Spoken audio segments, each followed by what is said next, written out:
Okay, so today, ang i-discuss natin ngayon ay itong ating oil trade na umabot ng humigit kumulang kalahating milyong piso ang ating gain.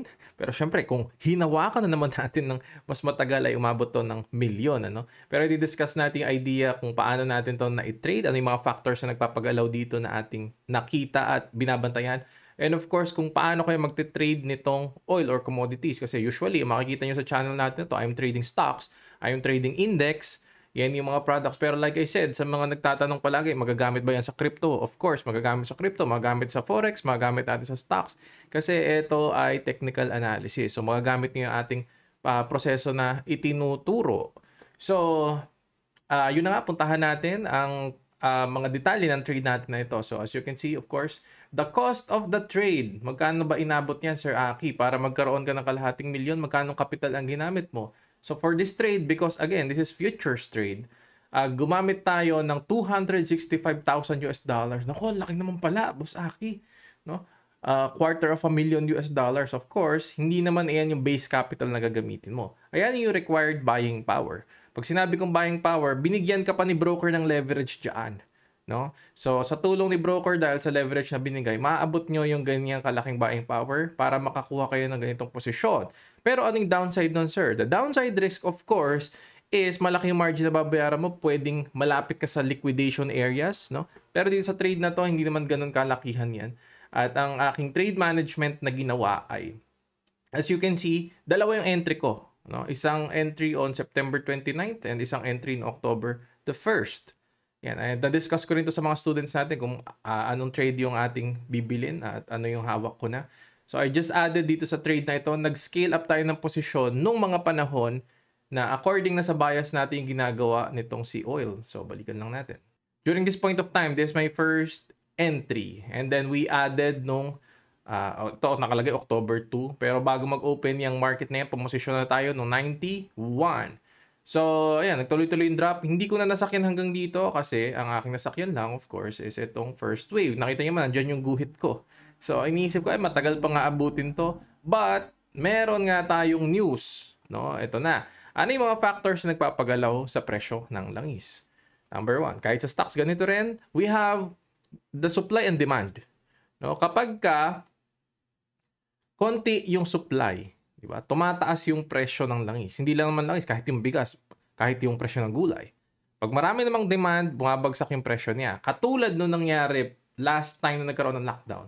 Kung alala nyo or naabutan nyo yung balita na nagkaroon ng negative crude futures, ano ibig sabihin nun? Ito yung presyo ng ating futures. So yung trinid ko, futures yon. Bumagsak siya below zero. Ibig sabihin, kaya nag-negative yan, babayaran ka pa ng mga kumpanya para kunin yung langis nila. Ano ba yung pinakaiba ng futures at saka kung magte-trade ka dun sa forex? So kung magte-trade ka sa forex, you're just trading the price action. Pagka nag-trade ka ng futures, kontrata kasi yun na pwede mo talagang ipalit sa physical na langis. So ito, pwede mo ipalit ng physical na langis. So babayaran ka pa nila. Bakit ka babayaran nila? Kasi nga, yung mga ship, nakatambay na lang yon doon sa dagat. Hindi sila makapag-unload kasi punuan na lahat, no? Sobra na yung kanilang na-produce na demand ng mga panahon na yan. Kaya kung meron kang storage, babayaran ka nila, kunin mo lang yung langis na yun para ma-unload nila. So, ganoon ang nangyari nung way back na nagkaroon tayo ng lockdown. Pero ngayon, kabaligtaran ang nangyayari. Bakit tumataas ang presyo naman ng langis? Kung mapapansin nyo, nandito kayo sa Pilipinas o kahit sa ibang bansa. Coming from 60, lumipad ng 90 per barrel. So, ano ang dahilan? Kasi nagkakaroon ng production cut, no? Yung ating mga malalaking supplier ng langis. So, ayan ang driver ng pag-angat. Bakit po nagkaroon ng biglang sudden spike? Kasi nakita na yung release ng data na maraming stockpile na naipon na gasolina. So, ayun yung isang driver kung bakit to. Biglaan na lang 5% drop. One of the biggest drop. Single day drop sa presyo ng langis ngayong taon na ito. So, lagi kayo dapat maging alerto sa mga news na yan dahil ito ay sensitive about the news ng supply and demand. Okay? And then, saan tayo makakapag-trade? Ako kasi, ito yung gamit kong broker, Interactive Brokers. Again, ang trade ko was futures. Pero may mga broker like forex traders, forex brokers like this. This is BD Swiss. Guys, ano ito? BD Swiss. Yan, check nyo na lang din sila. Yan, this BD Swiss. Kasi punta kayo dito sa trading. Tingnan nyo kung ano yung mga gusto nyong assets na i-trade. Yan, gusto nyo mag-trade ng forex. Sa ating lagay ay kung gusto nyo mag-trade ng oil, ito, commodities. Meron silang US oil, Brent, yan. Any mga products na ino-offer niyan. So, i-check nyo na lang din. And of course, may mga leverage na binibigay. Again, aralin yung mga kaakibat na risk pero napakaraming asset classes na pwede nyo i-trade at pwede nyo magamit itong mga tinuturo natin sa technicals. Okay? Tapos, yun na nga, yung mga raffle nga pala natin ng t-shirt, konti na lang guys, aabot na tayo sa sa quota natin para mag-start tayo na ating karambola. So, hopefully, yung mga previous videos natin na shinare ko sa inyo mga strategies, balikan nyo lang, mag-comment kayo doon para makasali kayo sa raffle ng shirt. And of course, sa mga nagtatanong naman about doon sa trading room, kasi papakita ko sa inyo ngayon yung aming chart and chat session. So, chart and chat session is a part of trading walkthrough. Yan. Ito, yung online module na to, mababalikan nyo to kahit nasa malayo kayo, kahit anong oras nyo trip. Yung mga OFW kasi nagtatanong paano po pagka nag-enroll, mababalikan ko ba yung mga courses na yun, lessons na yun? Of course, this is lifetime, no? Nandito sa website na yan. And hindi natatapos ang ang ating pag-aaral kasi every week meron tayong tinatawag na chart and chat. Doon ko nga sinishare yung mga ideas and watchlist ko, which is ayan yung ating re-reviewin kasi doon ko din-discuss yung mga trades na aking interested na i-take ngayong month ng October na ito. Okay, and then yung Ascension naman, on the other hand, was live trading every single day. Pero yun ang di-discuss muna natin. Ilalagay natin yung clip ng ating chart and chat sessions. I-check nyo na lang doon sa website if you are interested. And syempre, tayo ay tumuloy na sa video na yan. Let's go! So, ako, ano yung mga interesting issues na aking to-trade? So, first, oil. OL. So, OL, for OL is short-term pullback.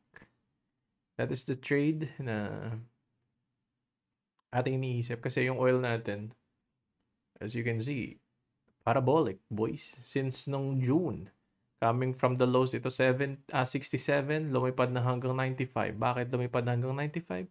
Production cut. Pero nakaraan na nagpo-production cut, wala namang ganyang kalakas na nilipad to.